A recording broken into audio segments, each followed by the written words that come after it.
right, y'all. Page 34 in the Teach Your Child to Read coloring book. Coming at you right now. All right?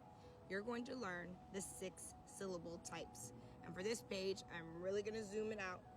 Or zoom in. Okay? Look at it. Freeze. Check it out. Read it. Okay. Now let's zoom back in to me. Reading it from the page so you can hear me. It says 6 syllable types. The syllable information in the table below is provided for parent information.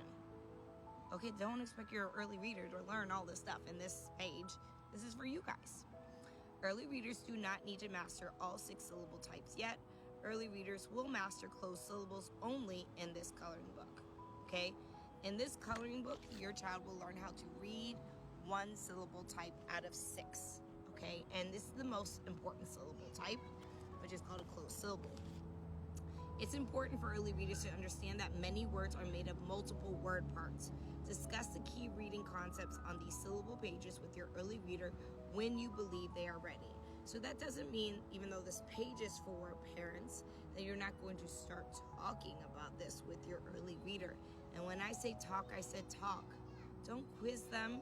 You don't need to give kids a pop quiz every time you're working with them on early reading. In fact, it should not rarely ever feel like a quiz. You're not a teacher. You don't need to provide yourself with grades. You just want to see your kid making progress with reading and celebrate the progress. Celebrate, wow, you didn't know that before, and I think you've mastered it now. Wow, you didn't know that before. Look at what you can do. Then you're doing your job. Like your child is learning to read, and that's the goal. Like, not pop quizzes, not grades. Y'all, keep in mind, you do not need to act like a teacher in that way when you're teaching your child to read, okay? Progress is always the goal. All right, first syllable type is called a closed syllable. I go over the letter pattern for each syllable type, okay? V stands for vowels, C stands for consonants, okay? Then I have a key here for a few other symbol or letter symbols and how I use them. Here is the reason why we have syllable patterns, which is it will tell you how to pronounce the vowels. The vowel sound comes from this pattern. When you see this pattern, you know what vowel sound to say.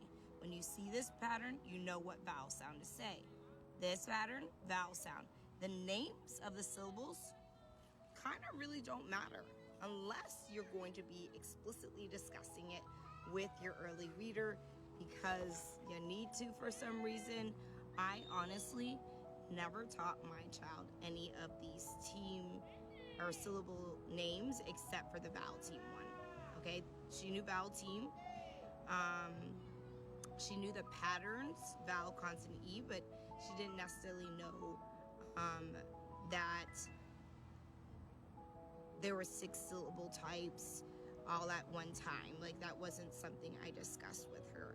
So we would go over the pattern, and a lot of times the pattern was the name, vowel, consonant, E, R controlled, vowel team, consonant, LE, but it wasn't something like I was quizzing her on. It was just me giving it a name and making sure she understood that that syllable name or pattern, usually was what I was pointing out, like I said, was important for her to memorize the pattern. And then, of course, over here I have example words, so you can see that these syllable patterns can expand beyond the pattern that you see, but this is the bare minimum. And then some important notes about why consonant and vowel are such important vocabulary for early readers to learn so they can recognize these letter patterns. So hopefully this page would be helpful to anyone that gets the coloring book. It's called the Teach Your Child to Read, a Mommy and Me coloring book, but it's for any caregiver that wants to teach their child to read the beginning alphabet sounds and immediately build them into words so their child can start their early reading journey. And it's available at school.readinggardenclub.com.